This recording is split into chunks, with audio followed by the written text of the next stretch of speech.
મધ્યમ વર્ગનું પોતાનું ઘર આજે સપનું નહીં દુઃસ્વપ્ન બની ગયું છે। પણ સરકારની આવાસ યોજનાના મકાનો પણ જેમના પાસે ઘરોના ઢગલા છે તેમણે ભાડાની આવકનું સાધન બની ગયા છે। અમદાવાદના જુંડાલમાં આવેલી અયોધ્યા નગરી આવાસ યોજનામાં ખુલ્લેઆમ ભાડે આપવાનું રેકેટ ચાલી રહ્યું છે। શું છે સંપૂર્ણ હકીકત, જુઓ આ ખાસ અહેવાલમાં।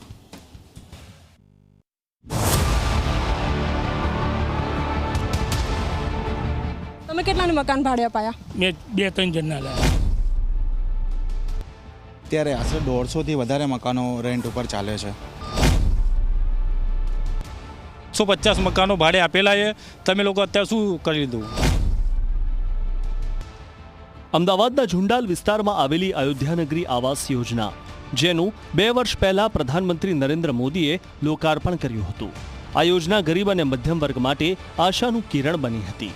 આધુનિક સુવિધાઓથી સજ્જ આ મકાનો પ્રાઇવેટ સ્કીમને પણ ટક્કર આપે તેવા છે, પરંતુ હવે આ સ્કીમ પર ગંભીર સવાલો ઊભા થયા છે। મારી નજીક જે વ્યક્તિ ઊભા છે તેઓ આ એરિયામાં કે જ્યાં હજી પોઝેશનને 2 જ વર્ષ થયા છે, પરંતુ તેમ છતાં ઘણા બધા લોકોને ભાડેથી મકાન અપાવે છે। કાકા, કેટલા મકાન ખાલી છે અહીંયા? અહીં તો ઘણા ખાલી છે બેન। તમે કેટલાને મકાન ભાડે અપાયા? મેં 2-3 જણના લાવ્યા। 2-3 જણને જ અપાયા? સ્થાનિક લોકોનો દાવો છે કે આ આવાસ યોજનામાં 150થી વધુ મકાનો ભાડે અપાઈ રહ્યા છે, જ્યારે નિયમ સ્પષ્ટ કહે છે કે 7 વર્ષ સુધી મકાન વેચી કે ભાડે આપી શકાતું નથી। ત્યારે આ ખુલ્લેઆમ ચાલતું રેકેટ અનેક શંકાઓને જન્મ આપે છે। અત્યારે આશરે 150થી વધારે મકાનો રેન્ટ ઉપર ચાલે છે અને જે ખોટું ગેરકાયદેસર છે। વહીવટકર્તામાં તો જ્યાં સુધી અમને માહિતી છે, આ લોકોને એવું પ્રોપર ઓરડામાં સેટિંગ છે કે અહીંથી જે લોકોને જે બી પૈસા રીતે કે કંઈ બી રીતે એ લોકોને પહોંચાડવામાં આવે છે અને અહીંયા કોઈ જાતની રેડ નથી પડતી, કોઈ ચેકિંગ નથી આવતું। આ ફ્રેન્ક વસ્તુ છે એકદમ। ચેકિંગ માટે કેટલી વાર રજૂઆત કરી? ઓછામાં ઓછી રજૂઆત 2 થી 3 વાર મૌખિક કરેલી છે અને હમણાં છેલ્લા 20 દિવસ પહેલાં એક અરજી બી આપેલી છે। એના પછી બી કોઈ કાર્યવાહી સુધી થઈ નથી। આરોપો તો એ પણ છે કે ઔડાના કેટલાક કર્મચારી અને અધિકારીઓની સંડોવણીથી આ ગેરરીતિ ચાલી રહી છે। જેમની પાસે પહેલેથી મકાન છે તેઓ પણ ખોટી રીતે લાભ લઈને મકાન ભાડે આપી રહ્યા છે, અને જે ખરેખર ઘર માટે લાયક છે તેઓ આજે પણ ઘર વિહોણા છે। મકાન ભાડે આપેલું છે। મારા 18 નંબરમાં રહું છું, મારું 405 છે। 406માં જે રહે છે એકદમ અલગ કાસ્ટ છે, નોનવેજ બધું ખાય છે અને એ જ ભાડે આપેલું છે મકાન। એ તો મને ખબર નથી, પણ મારા જોડે લિસ્ટ આવી એટલે મને ખબર પડી કે એ મકાન, તો પછી આ વ્યથા કરવાની જરૂર જ શું છે? ગરીબ લોકો ક્યાં જશે? ગરીબ લોકોનું શું? તમે ભાડે આલો છો તો એમના જોડે એટલી સગવડ છે તો એના કરતાં ગરીબને મકાન આપી દો ને। તમે એટલા પોઝિશનવાળા છો કે તમે ભાડું ખાઈ શકો છો, તો એટલી તમે સેવા કરો ને કે ભાઈ તમારી પરિસ્થિતિ નથી, અમે તમને મકાન આપીએ છીએ, તો તમારું કોઈ કાયદો જ નહીં બને ને। તુષારભાઈ કરીને અહીંયા પોતે હાજર હતા। અહીંયા આ જ જગ્યાએ એમને પોતે સ્વીકારેલું છે કે 150 મકાનો ભાડે આપેલા છે। તમે લોકો અત્યારે શું કરી લીધું?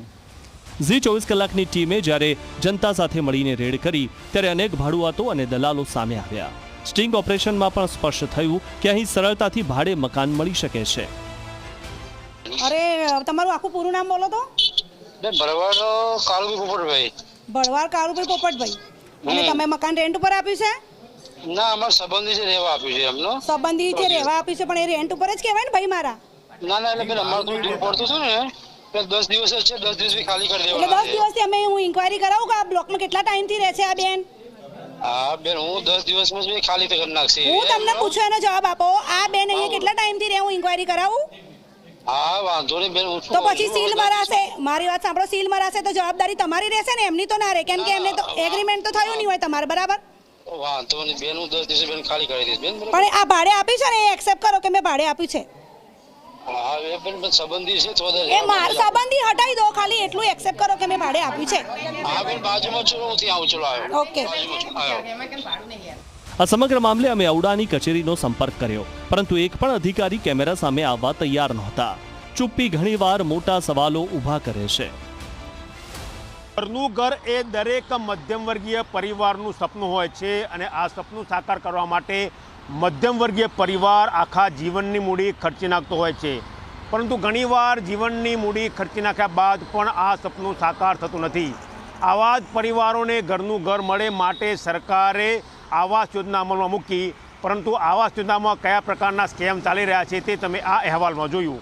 જે લોકોને પોતાના ઘર છે તેમને આવાસ યોજનામાં મકાન લાગ્યા છે અને તેઓ તે મકાન ભાડે આપીને કમાણી કરી રહ્યા છે। સૌથી ચોંકાવનારી વાત તો એ છે કે ઓરડાના કર્મચારીઓ પણ મકાન ભાડે આપવામાં સામેલ છે તેવો આક્ષેપ સ્થાનિકો કરી રહ્યા છે। આ અંગે જ્યારે જી 24 કલાકે ઓરડાના અધિકારીઓનો સંપર્ક કરવાનો પ્રયત્ન કર્યો ત્યારે માહિતી મળી કે તેઓ રજા ઉપર છે। જો આ ઘટનાક્રમમાં યોગ્ય તપાસ કરવામાં આવે તો મોટું સ્કેમ ખુલી શકે તેવું દેખાઈ રહ્યું છે। તો સવાલ એ છે કે કેમ ચેકિંગ નથી થતું? કેમ ગેરકાયદે ભાડે આપનારા સામે કાર્યવાહી નથી થતી? અને સૌથી મહત્વનો સવાલ, શું આવાસ યોજનાનો હેતુ આ રીતે પૂર્ણ થશે? જ્યાં એક બાજુ જરૂરિયાતમંદ લોકો ઘર માટે સંઘર્ષ કરે છે, ત્યાં બીજી બાજુ યોજનાનો દુરુપયોગ થઈ રહ્યો છે। હવે જોવાનું એ રહેશે કે તંત્ર ક્યારે જાગશે અને શું આ ગેરરીતિ સામે કડક પગલાં લેવામાં આવશે? સપના શર્મા, ઝી મીડિયા, અમદાવાદ।